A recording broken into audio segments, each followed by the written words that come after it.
selamat pagi pemirsa Sakti TV. Bagaimana kabar Anda? Semoga Anda dan juga keluarga selalu dalam keadaan sehat. Senang sekali saya Agni Saraswati kembali hadir menjumpai Anda di program Sehat Selalu yang tentunya akan menghadirkan berbagai macam informasi di dunia kesehatan. Yang agak lain ya kalau di episode kali ini ya, yaitu kita akan membahas seputar fenomena self-diagnose terhadap kesehatan mental bersama salah seorang psikolog yang ada di Kota Madiun. Nah, pemirsa, informasi mengenai hal apapun bisa didapatkan dengan mudah melalui internet, termasuk informasi mengenai kesehatan.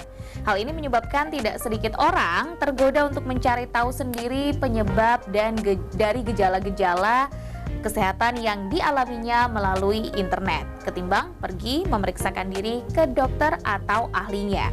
Fenomena ini disebut self-diagnose. Namun, tahukah Anda, alih-alih bermanfaat, self-diagnose malah justru bisa membahayakan kesehatan dan berpengaruh buruk pada kesehatan mental. Untuk itu pemirsa, hari ini kita akan membahas fenomena self-diagnose terhadap gangguan mental. Bersama narasumber kita ada Mbak Robik Anwardani, MPSI, psikolog di Madiun. Betul begitu, Mbak? Iya, betul. Dikonfirmasi dulu sama narasumbernya, takutnya salah gitu ya. Iya. Gimana Mbak Robik kabarnya? Alhamdulillah baik. Mbak Agni gimana kabarnya? Alhamdulillah baik juga. Selamat datang di studio Sakti TV ya. Ini pertama kali loh saya. Pertama kalinya ya. Ke Sakti TV. Nah, semoga saja informasi yang diberikan ini juga pertama kalinya juga nih baru didengar sama pemirsa yang ada di rumah. Jadi bisa lebih dalam lagi memahaminya. Boleh, ya. Nah, ini kan cukup menarik nih Mbak, self diagnose. Kalau dunia kesehatan tuh emang banyak banget sih self diagnose, istilah netizen atau masyarakat ini kepinteran mendiagnosis diri sendiri. Benar, mendiagnosis diri sendiri. Nah, bener ini banget. mungkin kalau secara garis besarnya kan kayak gitu ya. Tapi mungkin boleh dijelasin nggak sih dari sudut pandang Mbak Robik sendiri selaku seorang psikolog, self diagnose itu sebenarnya yang kayak gimana sih? Boleh sih. Jadi gini, sebenarnya kalau kita terjemahin secara bahasa, kalau self diagnose itu kan istilah kerennya pakai bahasa Inggris gitu ya. Nah, tapi kalau kita terjemahin secara bahasa, kita translate ke bahasa Indonesia kan mendiagnosa diri sendiri gitu. Nah, jadi pada dasarnya kalau kita lihat secara katanya, maka mendiagnosa diri sendiri itu kita orang awam melakukan diagnosa, memprediksi kita sedang sakit apa, entah itu sakit medis, entah itu sakit mental. Nah, biasanya menggunakan apa tuh? Menggunakan sumber-sumber yang nggak valid gitu. Karena apa? Karena biasanya kan sekarang gini nih, internet kan banyak tuh. Ada yang TikTok, IG, YouTube, nah semacam itu. Nah, mereka menggunakan sumber-sumber yang nggak valid sehingga terus akhirnya berpengaruh tadi yang tadi Mbak Agni bilang bahwa ngaruh nggak sih di kesehatan mental semacam itu. Jadi singkatnya sih kita ngeprediksi kita sakit apa tapi tanpa sumber yang valid semacam itu. Makanya itu dikatakan self diagnose gitu ya Mbak ya. Nah, tapi kalau misalkan adanya self diagnose ini tuh ada nggak sih penyebab paling umum? Kenapa sih kok netizen atau masyarakat ini memilih self diagnose gitu? Iya, benar-benar. Alasannya apa? Benar-benar banyak banget sih. Jadi gini, banyak banget klien-klien yang datang itu karena gini, mereka kebanyakan melakukan self diagnose karena satu, karena internet itu banyak banget beredar berita-berita, artikel-artikel yang kadang-kadang terus akhirnya ditelan mentah-mentah. Mereka nggak pakai filter gitu loh. Mereka nggak pakai filter. Mereka terus tidak menggunakan sumber-sumber yang sebenarnya ada website-website resmi juga loh, dari Kemenkes ada, dari HIMSI, Himpunan Psikologi Indonesia juga ada semacam itu. Nah, kenapa sih terus kok mereka melakukan self diagnose? Karena mereka sumber itu banyak, terus mereka menelan mentah-mentah, itu yang pertama. Kemudian yang kedua, karena biasanya mereka takut tuh ada stigma. Kalau misalnya apalagi hubungannya sama kesehatan mental tuh.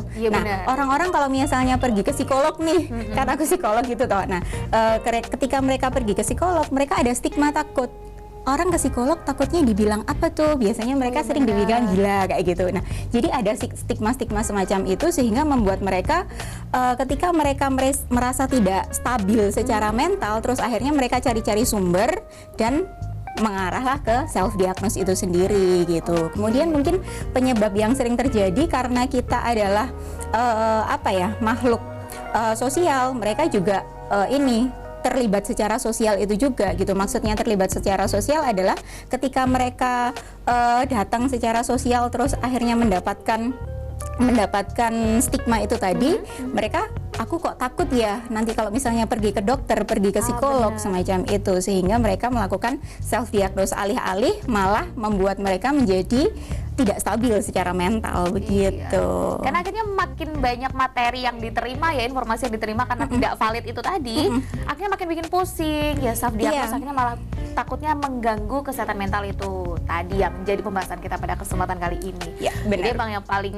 penting itu wis lah, gak usah keminter, datang ke ahlinya aja itu yang paling penting.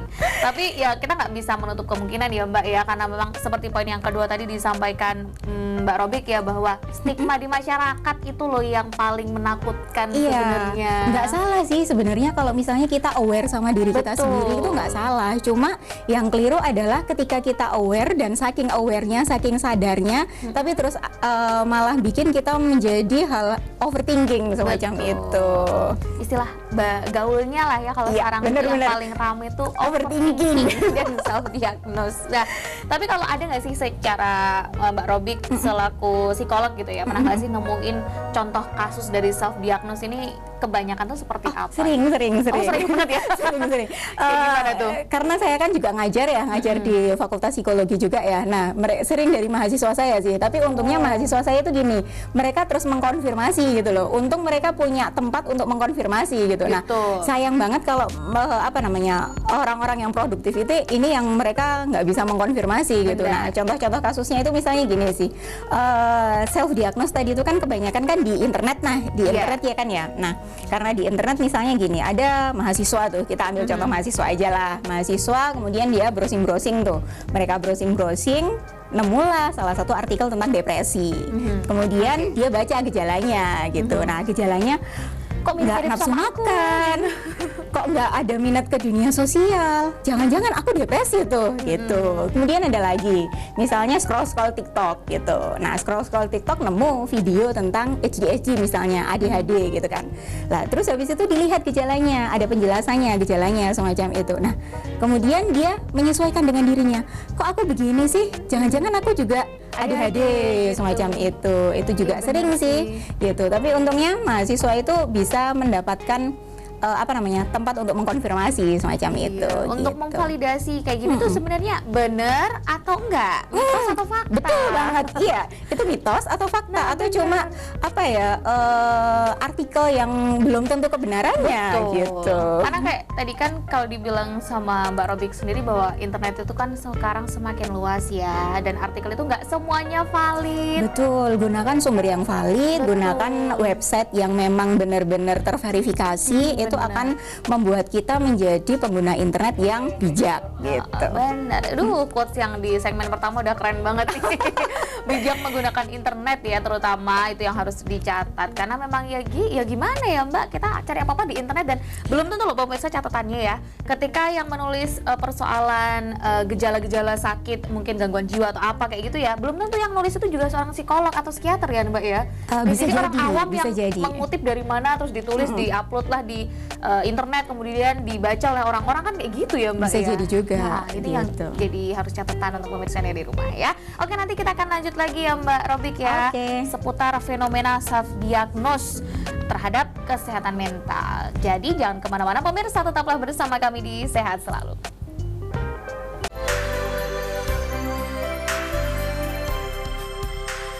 Oke pemirsa, terima kasih Anda masih bersama kami, masih di Sehat Selalu bersama psikolog ya, kali ini ya bersama Mbak Robik, membahas seputar fenomena self diagnose terhadap kesehatan mental. Ternyata self diagnose itu cukup berpengaruh ya, Iya. secara tidak langsung Iya, terhadap kita kesehatan mental cukup kita. bisa harus memperhatikan sih gitu. Bener. Aware boleh, tapi harus lebih hati-hati lagi, itu yang paling utama. Nah, Bener banget. ini kalau misalkan kita ngomongin self diagnose itu sendiri Mbak, pasti ada deh usia-usia rentan yang ya itu tadi lah, kepinter cari sendiri atau mendiagnosa diri sendiri itu. Oke. Kira-kira kalau dari sudut pandang seorang psikolog itu usia berapa sih yang paling rentan Iya. melakukan self diagnose? Kayaknya di pembicaraan offline tadi bener sih ya gitu. Oke. Jadi usia produktif sih. Jadi usia produktif 18 sampai 25 atau sampai 30 tahun itu mereka cukup rentan melakukan self diagnose. Bukan bukan, kalau mungkin bahasa Jawanya kali tadi keminter gitu ya. Nah, keminter bukan berarti terus akhirnya mereka mereka terus membuat ini cari-cari, enggak, karena ya memang sumbernya yang sudah sangat amat banyak, filternya kurang semacam itu. Jadi usia-usia yang memang rentan banget, ya antara 18 sampai 25 atau 30 tahun itu gitu. Tapi memang tidak menutup kemungkinan bahwa self diagnose itu bisa dilakukan di segala jenjang usia gitu. Lansia pun juga gitu. bisa juga ya? Lansia pun juga. Kenapa kok lansia juga? Karena biasanya gini, kalau lansia itu kan ada grup WA tuh. Ada grup WA, terus habis itu kan sekarang kan kalau di grup WA kan mungkin beda ya. Kalau sekarang grup WA-nya kita itu kan sharing mungkin berita-berita, video-video. Tapi kalau kita ke grup WA yang para lansia, mereka sudah berubah, sharing tentang obat titik-titik. Iya, biasanya begitu gitu. Nah, terus akhirnya para lansia ini membandingkan kondisinya dia dengan kondisi orang lain, semacam itu. Ya? Iya, benar. Karena kondisi orang lain. Karena self diagnose ini nggak cuma di mental aja, kadang-kadang fisik juga semacam itu. Jadi memang secara umum sih kayak gitu. Cakupannya cukup banyak ya. Cuman emang yang di episode kali ini kan kita membahasnya dampaknya lah. Benar. Dari fenomena itu terhadap kesehatan mental kita. Iya, benar. Gitu. Nah, tapi kan kalau tadi disinggung seputar ternyata usia rentan itu usia-usia produktif ya. Iya. Kenapa sih kok bisa usia produktif? Apa karena mereka mungkin dari beranjak usia pelajar kemudian ke bekerja atau gimana sih Mbak sebenarnya? Iya, karena gini, kenapa kok usia produktif ini rentan banget mengalami self diagnose gitu? Karena yang pertama, kembali lagi, mereka mendapatkan akses informasi yang jauh lebih banyak dibandingkan dengan usia-usia yang lain kan. Misalnya kita bandingkan dengan usia anak-anak. Usia anak-anak dengan usia produktif atau usia usia produktif dengan usia yang lansia gitu. Nah, akses informasi yang didapatkan usia produktif itu jauh lebih banyak, jauh lebih luas, dan waktunya untuk mengakses itu jauh lebih banyak juga semacam itu. Sehingga mereka mendapatkan akses informasi yang banyak, cuma regulasi untuk mengontrol itu, untuk memfilter itu yang mungkin kadang-kadang belum diperhatikan gitu. Sehingga mengarahlah ke tindakan-tindakan yang self diagnose itu gitu. Kemudian yang kedua adalah karena faktor-faktor ini, faktor-faktor stigma itu tadi, faktor-faktor stigma yang membuat karena relasinya yang cukup luas, yang seperti Mbak Agni bilang tadi, sehingga mereka menganggap bahwa stigma bahwa mental yang sehat itu harus beneran tampak happy terus, misalnya ya, mental yang sehat itu tampak ceria terus, itu menjadikan mereka terus akhirnya ketika mau datang ke psikolog, ketika mereka merasa unstable, mereka menjadi malu gitu. Nah, karena mereka malu, terus akhirnya melakukan kayaknya aku sakit ini deh. Nah, kemudian ketika mereka menganggap aku sakit ini nih, terus habis itu mereka melakukan terapi yang mungkin bisa jadi salah terapi kayak gitu. Malfunction jadinya ya, jadi kayak nggak tepat, harusnya kayak gitu deh kayaknya terapinya. Pasti ada terapi yang lain yang lebih tepat sesuai dengan gejala yang dia alami. Iya, benar gitu banget. Ya. Tapi kenapa sih kok self diagnose ini jadi ada erat kaitannya dengan kesehatan mental ini? Kenapa kalau dari segi psikolog? Iya, benar-benar. Kenapa kok self diagnose ini erat kaitannya sama kesehatan mental gitu? Nah, karena gini, gejala kesehatan mental, gejala gangguan kesehatan mental itu mungkin kalau saya belajar juga nih, saya juga belajar ini, gangguan kesehatan mental kalau misalnya dibandingkan dengan gangguan kesehatan fisik, ini mereka gejala-gejalanya itu kadang-kadang mirip-mirip gitu. Misalnya ambillah salah satu contoh antara ADHD ini gangguan pada anak, attention deficit hyperactivity disorder, dengan ASD, autism gitu. Nah, autis yang anak-anak autis gitu kan sekarang lagi booming juga tuh gitu kan. Nah, biasanya gejala dari dua gangguan ini mereka mirip-mirip. Mereka itu hyperaktif, yang satu autism gitu kan. Yang satu hiperaktif, yang satu autism. Tapi anak autis kadang-kadang bisa juga hiperaktif juga. Nah, akhirnya ketika mereka melakukan diagnosa secara sendiri dengan dasar-dasar yang kurang valid, mereka menganggap enggak kok ini ADHD aja gitu, semacam itu gitu sih. Jadi kenapa kok terus akhirnya self diagnose ini erat banget sama kesehatan mental, karena gangguan dari gejala dari gangguan tersebut itu biasanya mirip-mirip gitu. Nah, maka itu kita perlu itu tadi berkonsultasi kepada profesional gitu. Karena kalau misalkan salah diagnosa kan kita juga akhirnya jadi overthinking lagi kayak tadi. Benar-benar overthinking lagi. Padahal istilahnya kayak misalkan gini, kayak tadi kan ada dua jenis tuh, yang satu anak hiperaktif dan yang satunya autism gitu ya. ini tuh seharusnya kan dari gejala dan ketika dibawa ke ahlinya tuh dia tuh sebenarnya kategori autism loh, tapi mungkin keluarga terdekat atau orang tuanya mungkin mengkategorikan dia ADHD gitu, padahal terapinya beda. Bener banget. Nanti ketika terapinya beda, nggak tepat, nanti kan takutnya mental anaknya yang terganggu, malah orang jadi tuanya, perkembangannya nggak optimal juga. Perkembangan gitu. juga nggak optimal. Wah, jadi agak mengerikan ya sebenarnya. Karena mungkin juga dampak jangka pendeknya ya Mbak ya. Benar, karena kan kalau misalnya terapi itu kan kita nggak bisa kayak minum obat nih, sakit flu dikasih obat 2-3 hari sembuh gitu. Cuma kan kalau terapi kan efeknya kan delay ya. Step gitu. by step juga kan prosesnya. Betul banget, betul. Jadi nggak bisa langsung macling langsung sembuh. Kita bukan tukang sulap. Bukan tukang sulap. Kita bukan tukang sulap. Jadi nggak bisa langsung sembuh. Iya, gitu. benar, Makanya benar, itu benar. alasan utama erat kaitannya si self diagnosis ini dengan kesehatan mental ya. Iya. Tapi kalau untuk ciri-ciri nih, ciri-ciri orang yang terkena gangguan mental. Macam-macam kalau ciri-ciri. Tapi karena self diagnosis. Iya, Karena iya, self diagnosis ini biasanya seperti apa sih? Iya, biasanya ciri-ciri orang yang mengalami gangguan mental karena self diagnose biasanya mereka mengalami kecemasan sih. Kenapa kok mengalami kecemasan? Karena mereka kan dapat informasi banyak tuh. Sorry, sebentar aku potong dulu. Ini kecemasan diri sendiri gitu. Dia Kecemasan merasa diri takut sendiri gitu. ya, ketakutan, kecemasan, terus nanti ujung-ujungnya ke stres gitu. Oh sorry, kecemasan, ketakutan, ujung-ujungnya ke overthinking, kemudian ke stres semacam itu gitu. Nah ciri-cirinya apa aja? Yang pertama ya tadi kecemasan, kecemasan akan dirinya. Kenapa kok mereka mengalami kecemasan? Karena biasanya gini, karena dapat sumber informasi yang banyak, Betul. kemudian dirasa-rasa ke dirinya sendiri. Jangan-jangan aku kok ini sama ya gejalanya gitu. Terus jangan-jangan kok mirip-mirip ya, aku juga merasa demikian tuh gitu. Nah akhirnya dipikir terus, akhirnya menjadi overthinking. Nah ketika mereka overthinking terus akhirnya mengarah ke stres. Nah ketika stres kemudian berlanjut ke ciri selanjutnya tuh. Ciri selanjutnya adalah karena mereka stres menariklah diri ke dari dunia sosial gitu. Jadi ansos gitu. Jadi ansos karena kayaknya aku sudah mendiagnosis dengan dirinya mengalami depresi misalnya kayak tadi gitu, menarik diri dari dunia sosial. Nah ketika mereka menarik diri ke dunia sosial nggak tambah sembuh tapi tambah parah, moodnya berubah dan sampai akhirnya dia tidak bisa berdaya guna secara baik di lingkungan sehari-hari semacam itu. Nggak bisa produktif di lingkungannya itu ya. Benar. Nggak bisa produktif di lingkungannya dan juga dirinya sendiri kan. Betul gitu banget. Ya jadinya, karena ya. apa? Karena mereka terlalu memikirkan apa yang didapat di informasi-informasi yang didapat semacam itu. Apalagi gitu. informasinya belum valid. Nah, itu ciri-cirinya sudah cukup di situ. Nah, tadi jadi mau saya tanyain lagi nih. Boleh. Ya terakhir deh sebelum kita tutup segmen ya, Mbak, yaitu tentang ansos itu sendiri.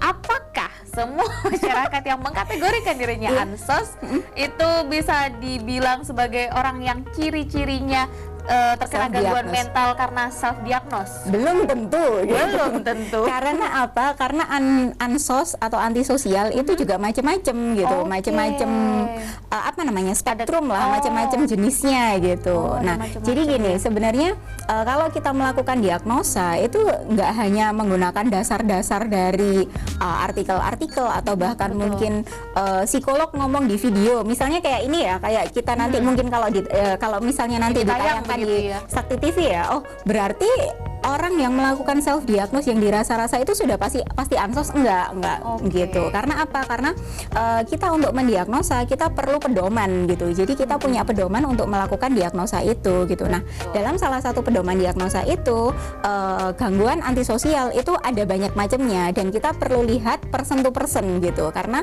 kita perlu melihat penyebabnya juga, kita perlu melihat background story-nya juga semacam itu. Jadi belum tentu juga gitu. Iya, dari pembahasan ngobrol-ngobrol pastinya ya, dari pedoman penanganannya itulah seperti apa. Benar. Ya itu tadi, jangan self diagnose. Tapi nanti seru sih kita bahas lebih dalam seputar fenomena ini bersama Mbak Robik ya. Boleh Psikolog banget. dari Kota Madiun. Jadi untuk pemirsa Anda di rumah, jangan kemana-mana, tetaplah bersama kami di Sehat Selalu.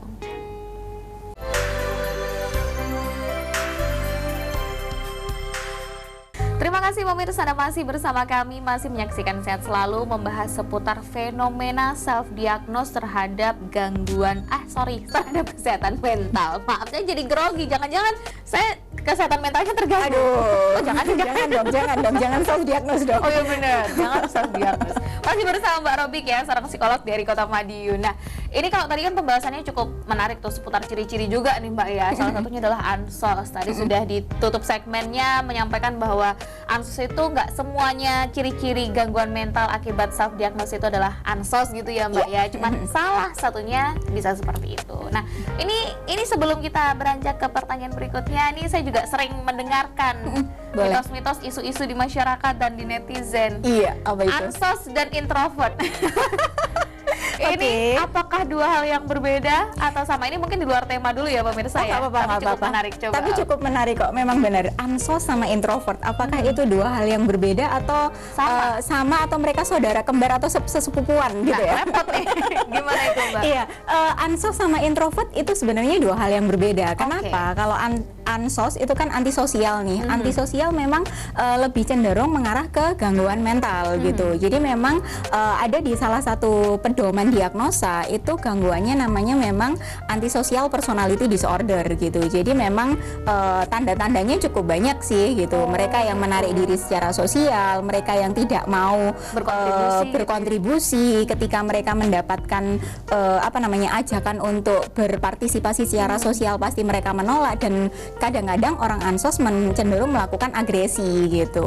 Jadi untuk menolaknya mereka gitu ya? Melakukan agresi, entah agresinya menggunakan secara verbal atau mungkin bahkan fisik semacam itu ansos gitu. Tapi kalau introvert itu lebih ke tipe kepribadian gitu. Benar. Gitu sih. Nah, jadi extrovert, introvert. Betul banget. Jadi extrovert, introvert gitu. Nah, nggak semua kok orang kepribadiannya yang introvert itu terus akhirnya introvert terus cenderung ke negatif, nggak juga gitu. Karena kadang-kadang kita juga perlu orang-orang introvert juga supaya lebih cooling down, lebih calming semacam itu gitu. Ya, semuanya itu kan yin dan yang.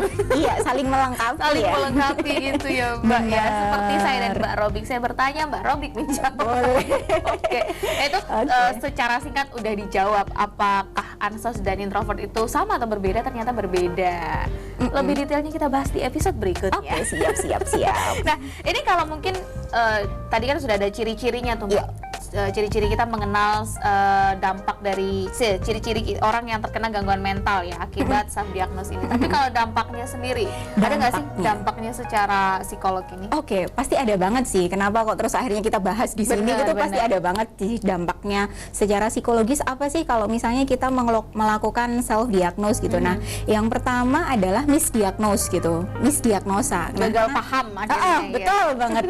Gagal paham. Jadi ketika kita melakukan self diagnose bisa jadi berdampak ke misdiagnose. Nah, misdiagnose akhirnya karena mereka terus gagal paham. Nah, ketika mereka gagal paham, ngefeknya kemana? Ngefeknya adalah ke terapi yang diberikan gitu.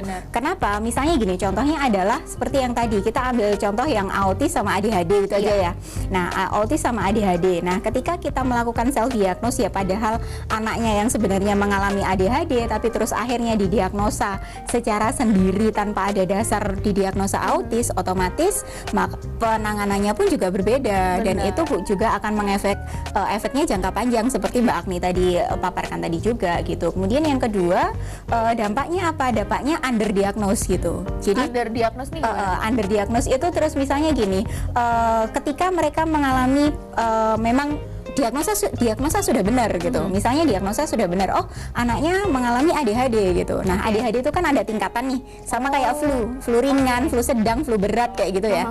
Nah, penyakit mental pun juga ada gitu. Penyakit mental pun juga ada tingkatannya. Gitu ya? Nah, ada beberapa yang namanya underdiagnose. Underdiagnose itu berarti mendiagnosa di bawah yang sebenarnya terjadi. Kayak gitu. Misalkan levelnya ini udah level yang parah semacam gitu itu ya, tapi diagnosanya di level yang ringan gitu. Enggak kok, mereka masih bisa gini semacam itu. Kemudian kebalikannya juga dampaknya, yakni ini overdiagnose gitu. Nah, overdiagnose ini mereka mendiagnosa yang sebenarnya gejalanya sih nggak sebegitu parah, tapi karena overthinking itu tadi, terus akhirnya menjadi overdiagnose. Jangan-jangan ini kayak gini gitu. Itu juga bisa. Akhirnya jadi salah penanganan pokoknya. Betul. Dari betul ketiga banget. dampaknya tiga itu ya Mbak ya. Ada misdiagnose, ada underdiagnose, sama overdiagnose. Tiga-tiganya dia pokoknya salah semua deh pokoknya. Tiga-tiganya bener ngefek salah terapi gitu. Salah Jadi terapinya yang nanti keliru gitu. Itu yang harus diwaspadai. Betul. Ya, nggak mungkin dong udah dia tuh range-nya kalau gangguan mentalnya mungkin di gangguan yang level tengah gitu ya, tapi kita range-nya di level yang tinggi gitu. Pengobatannya kan akhirnya atau mungkin perawatannya kan di level yang tinggi itu tadi. Udah nggak tepat, salah sasaran, nggak sembuh pula. Nah, kan repot ya, Mbak. Betul banget. Udah keluar biaya pula. Nah, itu juga yang repot juga. Tapi sering nemuin kayak gitu nggak sih Mbak dari ketiga dampak ini? Misalkan yang mungkin paling sering ditemukan di masyarakat yang paling atau sering, gimana gitu? Oke, yang paling sering ditemukan sih overdiagnose kali ya. Karena gini, gitu, kenapa kok overdiagnose? Karena kebanyakan mereka terus akhirnya ya kembali lagi informasi yang didapat gitu sih. Jadi kebanyakan yang datang itu overdiagnose sih. Ada beberapa yang underdiagnose juga. Cuma gini, pernah tuh ada salah satu klien yang datang, tapi untung itu klien anak-anak sih. Nah, ada dua versi gitu. Mamanya overdiagnose, papanya underdiagnose. Enggak kok, anak saya itu memang sama kayak saya, semacam itu. Kayak gitu. Ya makanya itu tadi harus konsultasi dengan ahlinya. Iya, jadilah saya penengahnya. Jadilah saya penengahnya. Oke, ya karena supaya untuk menentukan apa sih yang paling tepat, diagnosa yang paling tepat itu Betul apa. banget. Supaya nggak salah sasaran pemirsa. Kalau salah sasaran kan repot ya, kayak Betul tadi, banget. gagal paham, gagal semuanya, udah keluar duit lagi ya. Nah, ini tapi kalau misalkan self diagnose ini kita tuh nggak buruan sadar gitu ya kalau itu tuh salah. Itu tuh berbahaya atau mungkin akan memberi dampak yang lain yang lebih buruk gitu untuk kita atau gimana? Tentu berbahaya gitu. Nah, bahayanya apa? Bahayanya kalau misalnya kita nggak segera sadar, aku harus segera konsultasi gitu. Aku harus segera konsultasi ke profesional gitu. Kenapa?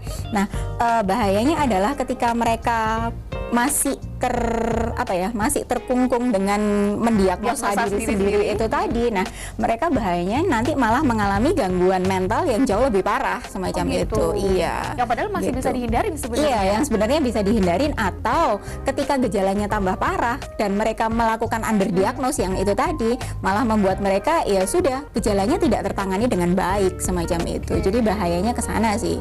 Begitu. Jadi ya, aduh, aware boleh ya, tapi harus tetap hati-hati karena ya itu tadi lebih baik, alangkah baiknya konsultasi dengan ahlinya. Betul. Jangan self diagnose. Udahlah, nggak ada baik-baiknya pokoknya kalau memikirkan sendiri kan, karena bukan ahlinya soalnya ya. Apalagi urusannya dengan kesehatan mental gitu. Iya. Jadi itu agak harusnya lebih diwaspadai lagi. Nah, ini tapi kan kalau misalnya kita sering dengar nih Mbak ya, kalau Mbak Robik ini kita sebutnya sebagai seorang psikolog ya. Betul. Nah, itu kan kita juga ada, kalau mungkin masyarakat juga pernah dengar itu istilahnya psikiater dan psikolog. Benar. Kadang ini juga kadang mungkin misdiagnos juga nih. Iya, Itu salah kan tangkap mereka salah tangkap biasanya kebanyakan ya. Nah, mungkin boleh dijelasin nggak sih perbedaan dari dua profesi ini tuh seperti apa? Iya, benar-benar boleh. Jadi memang benar banget sama Mbak Agni bilang bahwa psikolog sama psikiater itu sama masyarakat itu sering kadang dianggap sama. Iya, ketuker-tuker gitu. Kadang-kadang saya sering kok dimintai resep obat gitu. Nah, malahan gitu ya. Iya, padahal enggak gitu. Obat kan? Iya, benar sekali. Kewenangannya seorang psikolog untuk memberi Betul, obat. iya. Jadi memang psikolog sama psikiater itu memang profesi di profesional kesehatan mental. Itu benar banget. Dua-duanya sama. Dua-duanya memiliki kesamaan adalah mereka profesional di bidang kesehatan mental. Cuma dua-duanya ini punya job desk masing-masing gitu. Nah, jadi job desk-nya apa tuh gitu. Nah, yang pertama job desk-nya psikolog nih. Psikolog lebih berfokus pada terapi dan juga konseling semacam itu. Jadi terapi, konseling, tanpa obat gitu. Tetapi kalau psikiater mereka lebih berfokus pada terapi yang sifatnya pengobatan gitu. Yang ada obatnya. Bener. Jadi kalau misalnya kita memerlukan kestabilan secara mental, stres macam itu, lebih baik pergi ke psikolog dulu. Tapi kalau sudah semakin parah sampai nggak bisa tidur, terus sampai nggak bisa secara kehidupan sehari-hari terganggu, perlu juga ke psikiater semacam itu. Dari background pendidikannya pun juga sudah berbeda gitu. Nah, sekarang seorang psikiater mereka memiliki bidang background pendidikannya kedokteran gitu. Jadi mereka ambilnya S1-nya kedokteran, kemudian spesialisnya kejiwaan. Gitu. Jadi gelarnya biasanya SPKJ. Jadi misalnya titik-titik SPKJ semacam itu biasanya psikiater gitu. Kesehatan jiwa ya. Iya, spesialis kesehatan jiwa gitu. Tapi kalau psikolog karena backgroundnya adalah memberikan psikoterapi dan konseling, maka backgroundnya ya memang S1-nya psikologi bukan kedokteran, kemudian ambilnya magister profesi psikologi semacam itu. Itu kenapa psikolog nggak bisa dimintain obat? Iya, benar banget. Begitu juga mungkin bisa sama juga di psikiaternya, berarti ya nggak bisa memberikan terapi atau konseling gitu atau bagaimana? Terapi atau konseling biasanya kita kerjasama sih. Jadi biasanya di rumah sakit kan ada poli jiwa, kemudian ada yang konseling konsultasi semacam itu. Nah biasanya mereka bekerja sama semacam itu. Jadi istilahnya tetap bagi tugas gitu. Jadi istilahnya misalkan kalau seperti yang sudah Mbak Robik sampaikan ya, kalau kondisinya udah parah butuh obat, oke, nanti ada psikiaternya. Kalau misalkan tidak sampai parah, hanya butuh konsultasi dan terapi yang tidak menggunakan obat, ada psikolog juga. Benar. Gitu. Nah, meskipun begitu kan tetap ya alangkah baiknya kita tidak self-diagnose. Alangkah lebih baiknya datang ke ahlinya ya. Baik, nanti kan kita lanjutkan lagi ya Mbak ya di segmen berikutnya ya, seputar fenomena self-diagnose terhadap gangguan atau kesehatan mental. Kesehatan mental. Jadi untuk pemirsa ada di rumah, jangan kemana-mana, tetaplah bersama kami di Sehat Selalu.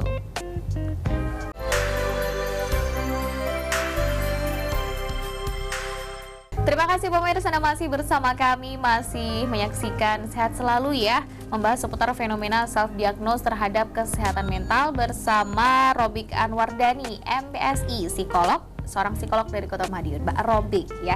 Jadi udah banyak banget informasi yang disampaikan di segmen-segmen sebelumnya ya Mbak ya, dan cukup menarik ketika kita membahas seputar self-diagnose dan juga tenaga ahli yang menanganinya, gangguan kesehatan mental dan juga tenaga ahli yang menanganinya. Salah satunya adalah psikolog dan juga psikiater. Nah kebetulan di sini adanya psikolog, jadi kita tanyain dari sudut pandang seorang psikolog itu seperti apa.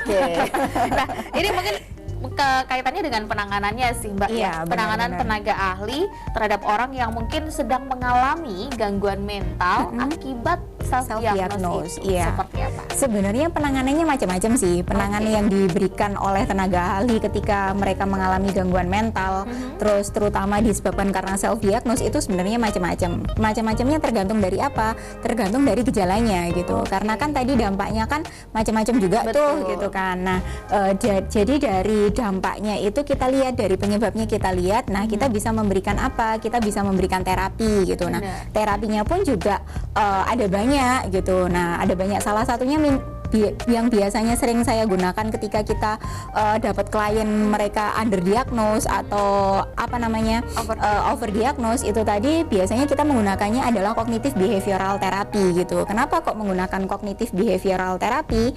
Karena yang kita kita coba ubah mindsetnya, karena kan kognitif nih. Nah, kita coba ubah mindsetnya secara kognitifnya gitu. Kita berikan istilahnya ya sharing knowledge lah gitu. Jadi kita berikan sharing knowledge yang benar itu apa sih gitu. Jadi secara kognitif dan juga ada keperilakuan juga semacam itu. Itu penanganan yang biasanya kita lakukan kalau misalnya ada orang yang mengalami gangguan mental karena self diagnose itu tadi gitu. Tapi tergantung tergantung tingkat gejalanya dan tergantung gangguannya apa gitu. Kemudian yang kedua yang biasanya sering kita lakukan psikoedukasi juga. Psikoedukasi perlu. Kenapa? Karena self diagnose kadang-kadang biasanya ngefek ke keluarganya juga tuh gitu. Jadi nggak cuma ke yang bersangkutan. Iya.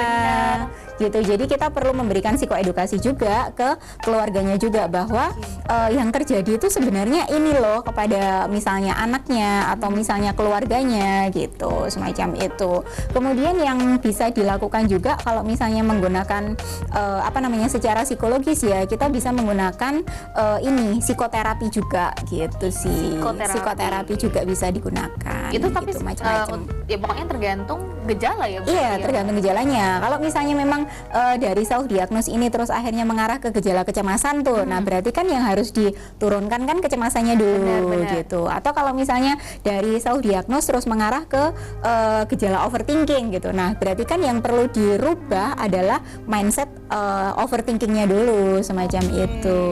Tergantung gejala dan bagaimana nanti ketika berkonsultasi juga dari hasil ngobrol-ngobrol juga pastinya. Benar. Ya.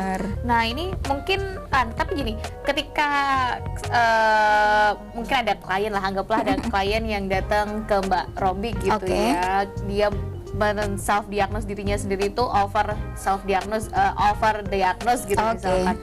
Ada nggak sih mereka yang mungkin dari klien-klien ini merasa enggan bercerita, enggan berkonsultasi kayak gitu? Pernah nggak sih nemuin klien yang seperti Pernah. ini? Pernah ya. Karena ini kan liar. Makanya itu kan dia pasti bakalan semakin susah ya, karena dia udah ada di dia punya mindset bahwa aku itu sakit ini. Iya, gitu dia udah kan. ada di over diagnosis tadi gitu loh, Benar, di benar. tingkatan itu. Nah itu gimana nih?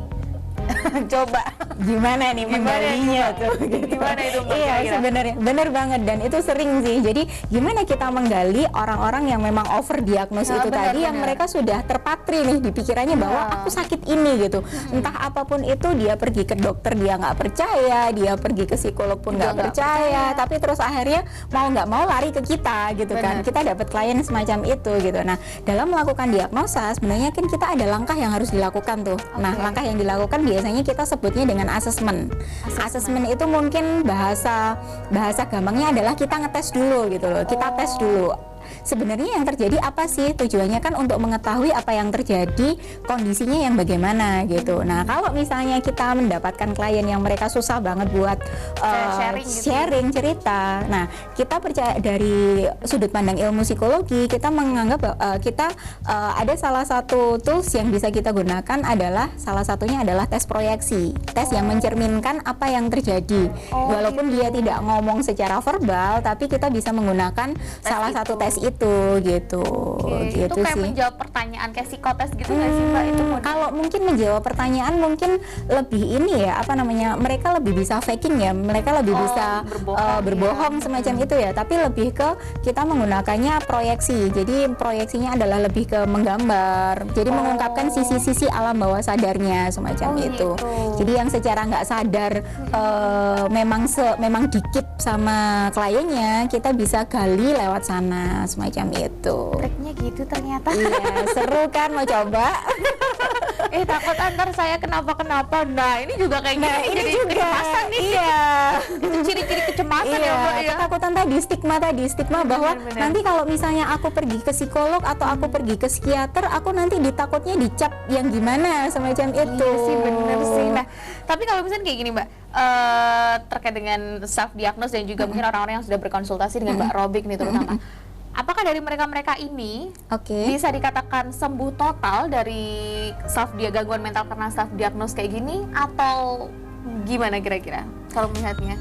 Bervariasi, tapi kebanyakan gini. Nah, yang dikatakan sembuh total atau normal itu yang kayak gimana dulu? Iya. Baseline-nya beda tuh. Oh iya benar ya. Baseline-nya ini tuh, orang normal sama nggak normal itu kadang-kadang baseline-nya tipis loh gitu. Selisihnya dikit ya. Iya. Ya Nah, mungkin sembuh dari total itu gimana? dari sudut pandang psikolog aja deh, saya juga orang awam nggak ngerti kan. Iya, Kalau mungkin gini.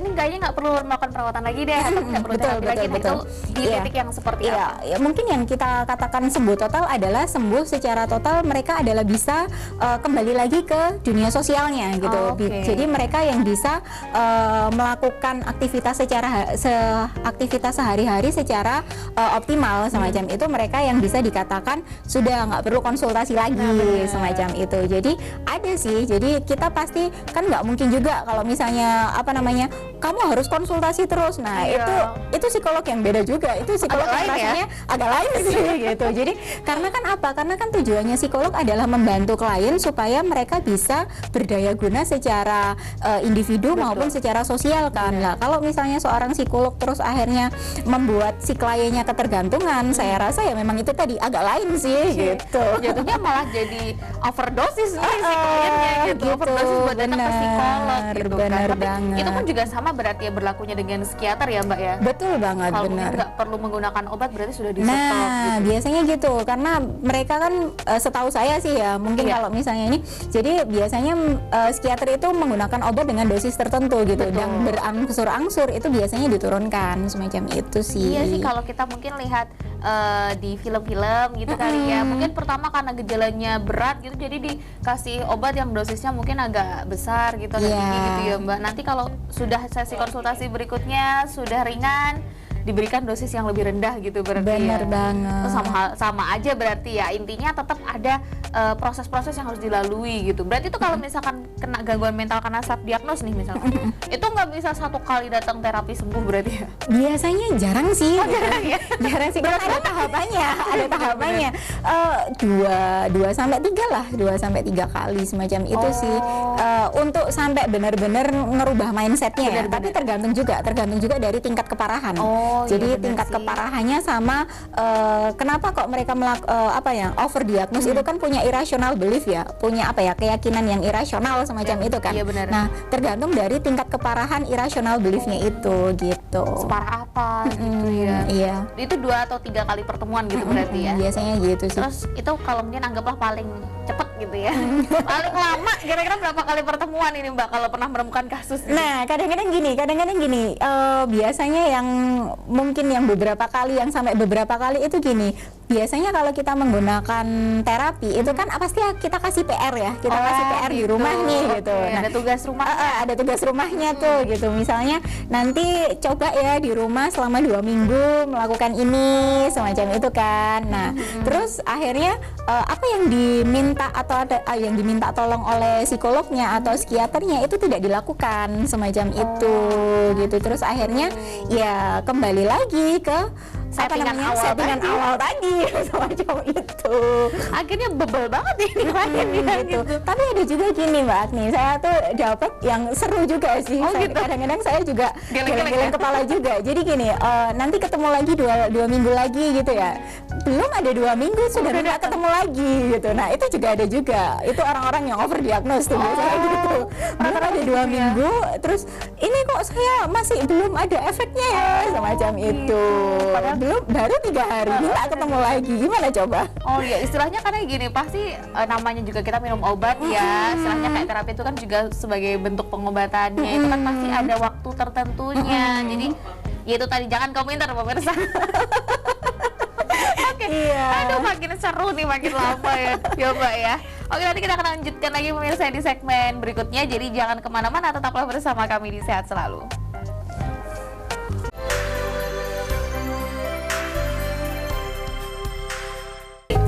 Terima kasih pemirsa, Anda masih bersama kami, masih di Sehat Selalu, membahas seputar fenomena self-diagnose terhadap kesehatan mental bersama Mbak Robik Anwardani ya, MPSI, psikolog selaku psikolog samaan belibet amat Mbak. Ini jangan-jangan kecemasan juga nih saya ya, psikolog yang ada di Kota Madiun. Nah ini kalau mungkin kita berbicara seputar tadi di terakhir itu ya Mbak ya, durasi pengobatan lah mungkin ya. Kalau ngomongin gimana sih Mbak? Kalau terapi atau apa sih? Terapi sih kita. Terapi karena kalau pengobatan kan dikasih obat tuh. Kita nggak bisa ngasih obat gitu kan. Durasi terapi sih. Benar, ini durasi terapi itu ternyata bervariasi tergantung gejala dan lain sebagainya ya Mbak ya. Kalau memang udah waktunya baru datang lagi. Kalau belum waktunya jangan ngeyel. Kembali lagi tuh ke settingan awal, overdiagnose gitu. Nah ini kalau misalkan gini Mbak, pertanyaan mungkin juga yang ditanyain juga untuk pemirsa di rumah ya. Boleh. Seberapa penting sih sebenarnya kita itu konsultasi ke tenaga profesional atau ahlinya saat kita tuh mulai merasakan gangguan mental? Kapan? Atau mungkin seberapa penting sih sebenarnya? Emang segitu pentingnya ya? Coba. Penting nggak sih gitu Nah, kan? penting nggak penting nggak penting sih gitu kan? penting nggak penting, pentingnya 3 tapi jadi penting. Penting. Jadi penting gitu. Seberapa penting sih kita perlu konsultasi ke profesional, entah itu psikolog, entah itu psikiater kalau misalnya kita mengalami ketidakstabilan secara mental. Betul. Gitu. Nah, kalau menurut saya sih penting. Kenapa?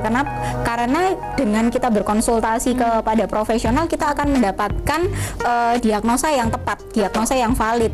Proses asesmennya pun juga jelas semacam itu gitu. Karena psikolog atau psikiater yang ketika mereka melakukan diagnosa, mereka menggunakan mereka menggunakan alat-alat tes yang memang benar-benar valid semacam Dan sesuai itu standar, dan ya. sesuai dengan standar semacam itu. Nah, ketika mereka menggunakan alat tes yang sesuai standar, mereka akan memberikan diagnosa yang benar-benar valid. Oh, kamu mengalami semacam ini loh gitu. Kemudian penjelasannya pun juga jelas. Nah, ketika kita mendapatkan diagnosis yang tepat dari apa yang kita alami, maka penanganannya itu juga pasti akan lebih baik, akan lebih optimal dibandingkan dengan kita melakukan self diagnose macam Iya itu. sih, ya karena emang udah ahlinya, kenapa sih kok ngelakuin self diagnose gitu kan? Iya. Ya kayak beratnya gini, kalau misalnya seperti tadi ya, kita anggaplah contoh yang gampang, kita nanya namanya tips-tips beternak ke petani kan juga nggak bisa kan gitu ya Mbak, karena nggak sesuai porsinya gitu. Kalau misalkan pemirsa di rumah merasakan sudah ada gangguan-gangguan gitu ya, gangguan kesehatan mental, ya udah langsung tanya ke psikolog yang paling dekat, karena biasanya kan emang kalau psikolog itu kan ada buka praktek-praktek mandiri gitu juga ya Mbak. Benar banget. Dan ibarat kata kalau psikolog itu kan terutama untuk pemirsa yang mungkin nggak pengen konsumsi obat dulu nih misalnya, jadi lebih baik mungkin pilihan pertama bisa datang ke psikolog dulu, ngobrol dulu, cerita dulu, curhat dulu gitu. Oke. Gitu nggak sih Mbak? Iya, benar-benar banget kok, Mbak. Tapi ini kalau mungkin dari sudut pandang seorang psikolog nih Mbak, ada nggak sih cara-cara atau mungkin tips jitu untuk mengurangi self diagnose? Terutama saya yakin nih di Kota Madiun ini kan, atau mungkin sekitarnya nih, banyak banget usia-usia produktif gitu. Kira-kira gimana Mbak? Nah, untuk mencegah supaya nggak datang ke psikolog dulu nih gitu. Iya. Untuk mencegah ini sebenarnya gini sih, tips yang paling jitu adalah kontrol diri itu, kontrol diri. Nah, tapi kan susah tuh. Pasti apalagi Gen Z itu pasti bilang, "Susah, aku tahu kuncinya ini, tapi itu susah dilakuin." Semacam itu. Gen Z itu pasti sering banget bilangnya ke semacam itu gitu. Nah, sebenarnya kuncinya adalah kontrol diri. Nah, gimana sih caranya supaya kita bisa memiliki kontrol diri yang baik gitu kan.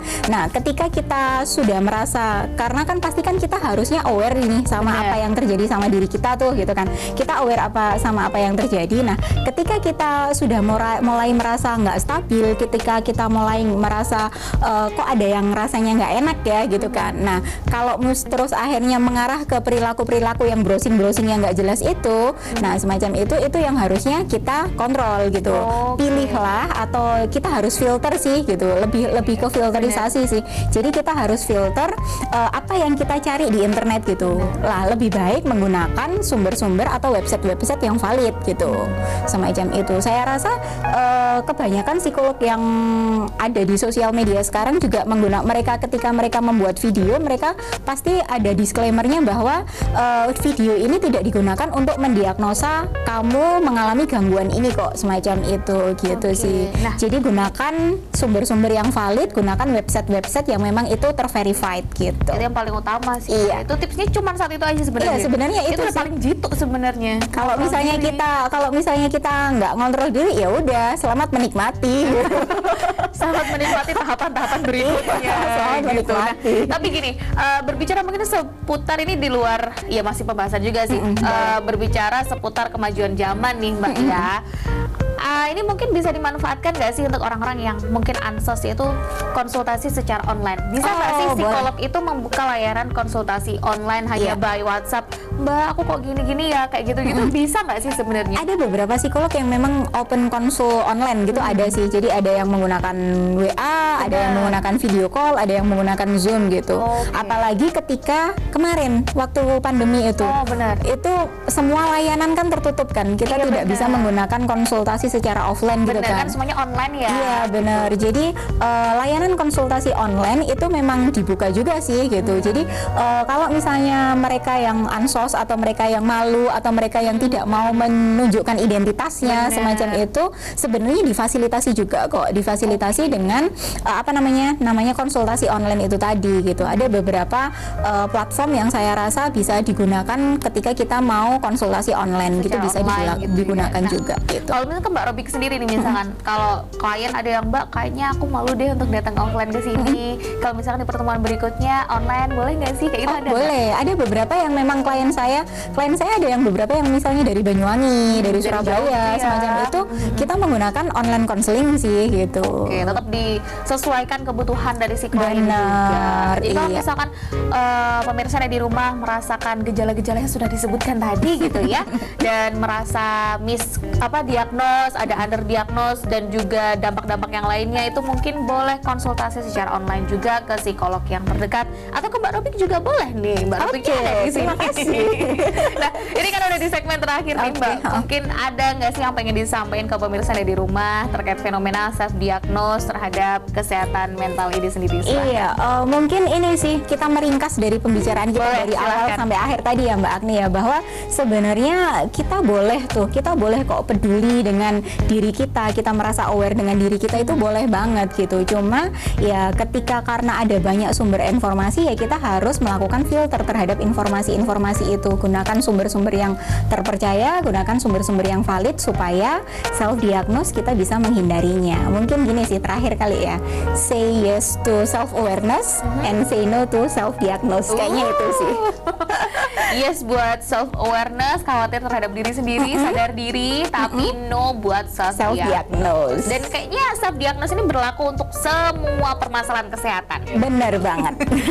Cuman soal kesehatan mental Betul aja, banget. nggak cuman secara psikologis aja, tapi Iya. secara fisik juga harus nggak boleh self diagnose. Oke pemirsa, itu aja catatannya dari saya dan juga Mbak Robik. Terima kasih Mbak Robik sudah hadir di studio Sama-sama, Sakti terima TV. kasih juga Mbak Agni. Semoga informasinya terkait dengan materi kita hari ini ya, topik pembahasan kita hari ini bermanfaat untuk pemirsa yang ada di rumah, jadi bisa lebih aware itu tadi ya. Dan sekali lagi saya juga ucapkan terima kasih banyak atas kebersamaan pemirsa yang ada di rumah dimanapun berada selama 1 jam ke depan menemani saya dan juga Mbak Robik di Sehat Selalu pada pagi hari ini. Saya Agni Saraswati mewakili seluruh kru yang bertugas pamit undur diri. Terima kasih, selamat beraktivitas dan sampai jumpa.